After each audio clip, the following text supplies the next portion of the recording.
E foi assim que o Kratos se tornou o deus da guerra. Há muito tempo atrás, em Esparta, na Grécia, nascia um jovem guerreiro chamado Kratos, esse que foi treinado junto do seu irmão mais novo Deimos, a fim de se tornarem grandes soldados e trazerem glória à sua cidade. Dado momento, Deimos foi sequestrado pelos deuses e mandado pro submundo. Isso porque ele tinha uma marca de nascença bem peculiar em seu rosto, e de acordo com a profecia, o guerreiro marcado traria a destruição do Olimpo. Kratos até tentou impedir que seu irmão fosse levado, mas naquele momento ele ainda não era forte o suficiente para lidar com deuses. Tempo depois, Kratos se tornou o general do exército espartano, além de se casar com Lisandra, os quais tiveram uma filha chamada Calliope. Kratos ainda fez uma tatuagem igual à marca de Deimos, em homenagem ao seu irmão. Dado momento, durante uma batalha contra o exército bárbaro, Kratos foi encurralado e quando estava prestes a ser morto pelo rei bárbaro, o general implorou para que os deuses o ajudassem. Foi aí então que Ares, o deus da guerra, desceu do céu e ofereceu a Kratos uma segunda chance em troca de sua lealdade eterna, concedendo as lâminas do caos e a vitória sobre o bárbaro. O problema é que Kratos estava se tornando um genocida consumido pelo ódio, e esse era justamente o plano de Ares: criar o guerreiro perfeito que não sentisse remorso de nada, alguém que não tivesse laços com a humanidade, culminando na tragédia definitiva que marcaria Kratos para sempre. Durante um ataque a uma vila dedicada a Atena, Kratos, no calor do momento, acaba matando sua esposa e filha, que Ares havia secretamente levado para a vila. Após esse fatídico dia, Kratos jurou vingança ao deus da guerra. Além disso, o oráculo da vila amaldiçoou Kratos a carregar as cinzas de sua esposa e filha em seu próprio corpo, como lembrete do que ele tinha feito. Maldição essa que viria na forma de pesadelos constantes, os quais perturbariam Kratos pro resto da vida. Fato é que depois de conseguir a Caixa de Pandora, um artefato que possui poderes divinos, Kratos pôde finalmente matar Ares e conseguir a sua tão sonhada vingança, se tornando o novo deus da guerra. Mas comenta aqui o que você acha da história de Kratos. Lembrando que eu fiz uma playlist aqui na página só com vídeos de God of War. Dá uma olhada lá que tem muita história interessante. E esses são todos os irmãos de Kratos em God of War, ou pelo menos os mais importantes, até porque Zeus tem mais de 40 filhos. Entre os deuses, Kratos é irmão de Ares, o deus da guerra, sendo também o primeiro deus que Kratos enfrentou. Ele também é irmão de Atena, a deusa da sabedoria, de Hermes, o deus mensageiro, e Hefesto, o ferreiro dos deuses, ambos derrotados por Kratos em God of War 3. E nessa lista não podemos esquecer de Perséfone, a rainha do submundo e que também foi derrotada por Kratos. Além disso, Kratos tem outros irmãos divinos, como Apolo, Ártemis, Dionísio e Hebe, mas que nunca deram as caras em God of War. Agora, entre os semideuses, Kratos enfrentou Perseu e também o derrotou, e até os juízes do submundo, Minos e Radamanto, que cruzaram o seu caminho. E não podemos esquecer de Hércules, o semideus mais forte, que tentou impedir que Kratos destruísse o Olimpo, mas foi esmagado por ele. Mas acima de todos, só existiu um irmão de sangue, Deimos, o único que Kratos realmente tentou proteger. No fim, todos os irmãos de Kratos, deuses ou mortais, acabaram caindo diante da fúria do fantasma de Esparta, e só continuaram vivos aqueles que não passaram pelo seu caminho. Se liga em todos os deuses que o Kratos matou, cara. Parte 1, vamos lá. Perséfone, a rainha do submundo e esposa de Hades, que o Kratos mata no God of War Chains of Olympus. Ares, o deus da guerra, que o Kratos mata no God of War 1 e se torna deus da guerra em seu lugar. Thanatos, o deus da morte, que o Kratos mata no God of War Ghost of Sparta, após ele mesmo, Thanatos, matar o irmão do Kratos, o Deimos. As irmãs do destino, a Lachesis, Atropos e Cloto, que o Kratos mata as 3 no God of War 2 para poder voltar no tempo e mudar seu próprio destino. Atena, deusa da sabedoria, que Kratos mata de sem querer no final de God of War 2 quando ele foi tentar matar os Zeus. Só que ela entrou na frente e morreu. Poseidon, o deus dos mares, que Kratos mata violentamente no começo de God of War 3. Hades, o deus do submundo, que o Kratos mata no God of War 3 roubando a alma dele. E tem muitos outros que o Kratos mata, tanto que eu tive que separar em 2 partes, então segue aí pra não perder a parte 2. Todos os deuses que o Kratos matou, parte 2. Hélios, o deus do sol, que Kratos arranca a cabeça pra usar de lanterna. Hércules, semideus irmão do Kratos e filho de Zeus, que o Kratos mata na pancada, esmurra a cara dele até ele sumir. Hermes, o deus mensageiro dos deuses, que Kratos mata simplesmente cortando suas pernas fora. Hefesto, deus ferreiro, que Kratos mata após o próprio Hefesto trair o Kratos e ameaçá-lo, aí o Kratos vai lá e mata o Hefesto. Hera, a deusa do nascimento e do casamento, que é a esposa de Zeus e que Kratos matou quebrando a cabeça dela. Zeus, o rei dos deuses gregos que o Kratos mata na porradaria também após se vingar de todo mundo da mitologia grega. Indo pra mitologia nórdica, o Kratos mata Magni e Modi, o deus da força e o deus da coragem, que são filhos de Thor. E por fim mata Baldur, o deus da sabedoria e da justiça, que é irmão de Thor e filho de Odin. E vai saber quantos deuses o Kratos não vai matar no God of War Ragnarok, né? Vamos ficar de olho. Segue aí pra ver mais vídeos como esse e também assista a parte 1 que eu fiz semana passada. Vai lá!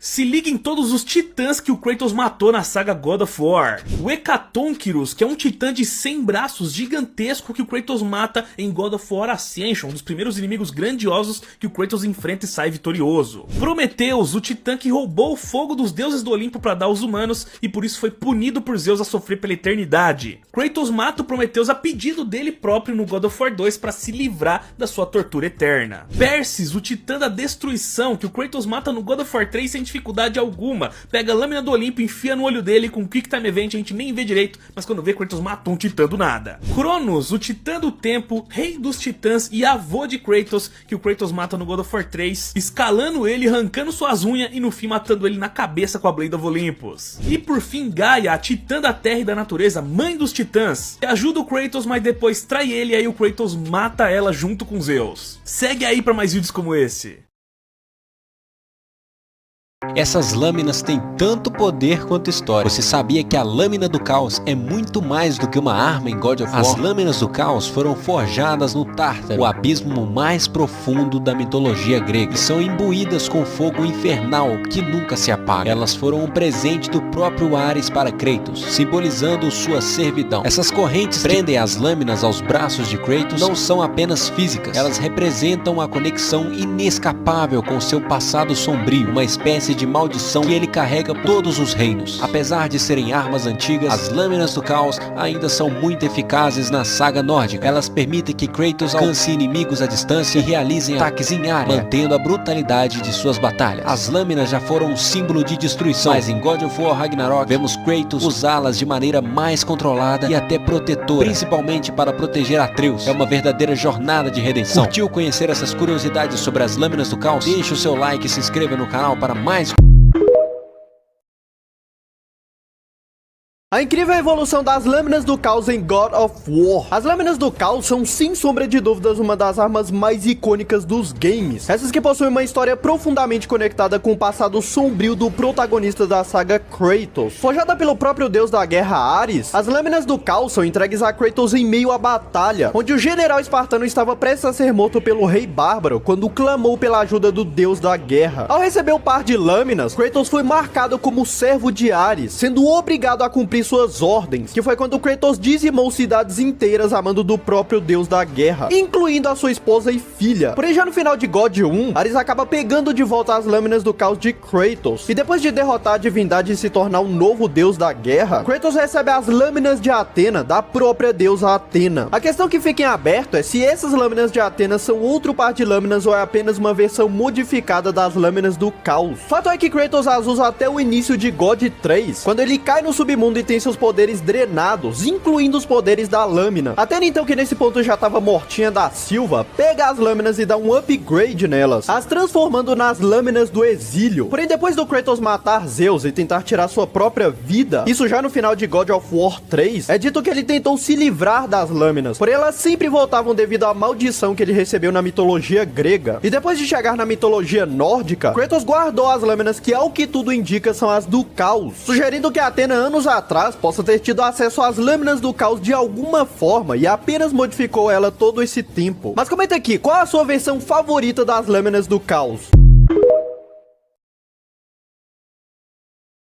O Cleitão não foi o único semideus que colocou os deuses pra correr. Azura é o personagem principal de Azura's Wrath de 2012. É um semideus, marido de Durga e o pai de Mitra. Foi um dos 8 generais guardiões, o guardião da ira. Ele foi traído e incriminado pelos 7 companheiros que sequestraram a filha dele, assassinaram a esposa e o baniram da terra. Ele foi morto, enviado para o inferno, mas nem mesmo a morte após aplacou o seu desejo de vingança. Ele estava cheio de raiva e enfrentou uma verdadeira odisseia para não apenas se vingar, mas também recuperar a filha. E nisso ele mataria qualquer um que entrasse no seu caminho. Não duvido que acabaria também com Zeus. Esse aqui é o personagem mais apelão já criado em um videogame. Estamos falando do Asura, protagonista do jogo Asura's Wrath. Esse aqui é um semideus e ex-membro dos 8 generais guardiões, os quais tinham como objetivo proteger a nação de Shinkoku. Até que um certo dia ele foi traído pelos seus companheiros. E depois de ter a sua filha sequestrada pelas mesmas divindades que o traiu, o objetivo de Asura passou a ser destruir cada um dos guardiões. E assim como a maioria dos deuses e semideuses, Asura é extremamente poderoso, onde além da força colossal e uma velocidade absurda, ele também possui milênios de experiência em combate, demonstrando feitos incríveis durante o game, como por exemplo se esquivar de golpes mais rápidos que a velocidade da luz, e até mesmo tancar socos de divindades maiores que a própria Terra. Na verdade, a escala em si de poder em Asura's Wrath é outro nível, onde a galera destrói montanhas e até mesmo planetas só no murro. Detalhe, o primeiro boss do jogo já é justamente um deus com capacidades de destruir a Terra com um único golpe. E sabe o que é mais bizarro? Esse nem é o chefe mais forte do jogo. Mesmo assim, Asura consegue derrotar todos os deuses um por um. E por fim, eu gostaria de deixar uma pergunta polêmica no ar. Vocês acham que o Kratos teria chances contra Asura?